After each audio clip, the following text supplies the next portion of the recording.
সবকিছু গুছিয়ে লং একটা ট্যুরে যাচ্ছি শ্বশুর বাড়িতে, কারণ ননদিনীর বিয়ে খুব তাড়াতাড়ি, হাতে একদমই সময় নেই। সকাল সকাল রেডি হয়ে ছেলেকে নিয়ে বের হয়ে পড়লাম, সাথে ছেলের বাবাও আছে। 7 থেকে 8 দিন এবার বাসায় থাকতে হবে, তো বড় একটা লাগেজ নিয়ে নিয়েছি, আর সাথে একটা বস্তা। এই বস্তার ভিতরে হচ্ছে সবই নতুন কাপড়। ননদিনীর সাথে যে তত্ত্ব পাঠাতে হবে সব কাপড় চোপড় আমরা খুলনা থেকে নিয়ে যাচ্ছি। তো এদিকে আমরা কথা বলতে বলতে যশোর স্টেশনে পৌঁছে গেলাম। আমি এখান থেকে আবার আমার মাকে নিয়ে আসতে যাব, আর আমার বাবু আর বাবুর বাবা হচ্ছে বাসায় চলে যাবে। তো আমি একা একা যশোরে নেমে পড়লাম, আর তারা ওই যে ট্রেনের ভিতরে তারা এখন হচ্ছে বাসায় চলে যাবে। আমি ঘন্টাখানেক পরেই আসবো আমার মাকে নিয়ে। বাইরে এত বেশি গরম, তারপরেও আজকে সারা দিন জার্নির উপরে থাকতে হবে। তো যশোরে আমি একা একাই নেমে গেলাম। এখান থেকে একটা ইজি বাইক নিয়ে এখন আমাকে যেতে হবে বাস স্ট্যান্ডে, কারণ আবার আমার এখন বাপের বাড়ি যেতে হবে। তো প্রথমেই এই তো আমি স্টেশনে নেমে পড়লাম, এবং নেমে একটা ইজি বাইক নিয়ে চলে গেলাম বাস স্ট্যান্ডে। তারপরে বাসে করে চলে আসলাম আমার বাবার বাড়ির এলাকায়, আর এসে দেখি যে আমার আম্মু রেডি হয়ে অপেক্ষা করতেছে। তো তাকে নিয়েই চলে গেলাম মিষ্টির দোকানে। এখান থেকে টুকিটাকি সব বাজার করে নিয়ে যাব। তো প্রথমে দোকান থেকে নিয়ে নিলাম 4 কেজি মিষ্টি। এই তো আমাদের মিষ্টি মাপামাপি চলতেছে।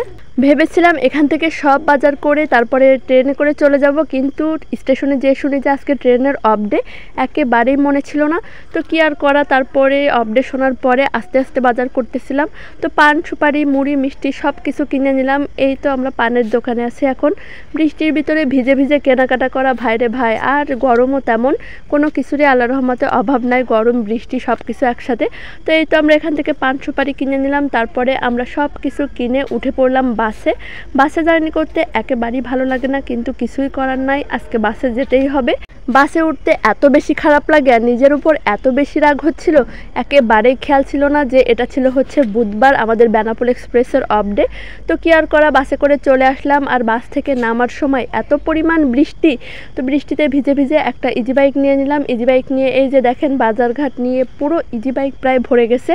আর আমার অবস্থা দেখেন, একদম কাক ভেজা অবস্থা, বোরকা পরে ভিজে কি যে মজা, আল্লাহ রে আল্লাহ। এমনিতে আমি ভেজা কাপড়ে থাকতে পারি না, আর আজকে তো বাধ্য হয়ে একদম সারা দিন ভেজা কাপড়ে। এই তো বাস থেকে নেমে পুরোটাই ভিজে ইজি বাইকে করে এখন যাচ্ছি শ্বশুর বাড়ি। যেহেতু আমার আম্মু একটু অসুস্থ, বাস থেকে নেমে তাকে একটা সেফ জোনে রেখে দিয়েছিলাম। অনেকক্ষণ দাঁড়িয়েছিলাম, কিন্তু কোনোভাবেই বৃষ্টি থামতেছিল না। তো কি আর করা, আমি ভিজে ভিজে ইজি বাইক দেখে বেড়াচ্ছিলাম, কারণ ওখানে দাঁড়িয়ে দাঁড়িয়ে ভেজার থেকে ভাবলাম যে একবারে বাড়িতে চলে যায়, বাড়ি যেহেতু খুব বেশি দূরে না। ভিজে ভিজে বাসায় এসে তাড়াতাড়ি সব কিছু শেষ করে, যেহেতু বিকাল হয়ে গেছিলো, তো দুপুরবেলা খেতে বসলাম। প্রায় 3:30 4টার দিকে লাঞ্চ করতে বসলাম, আর আমার শাশুড়ি মজার মজার সব খাবার আমাদের জন্য রান্না করে রাখছিল।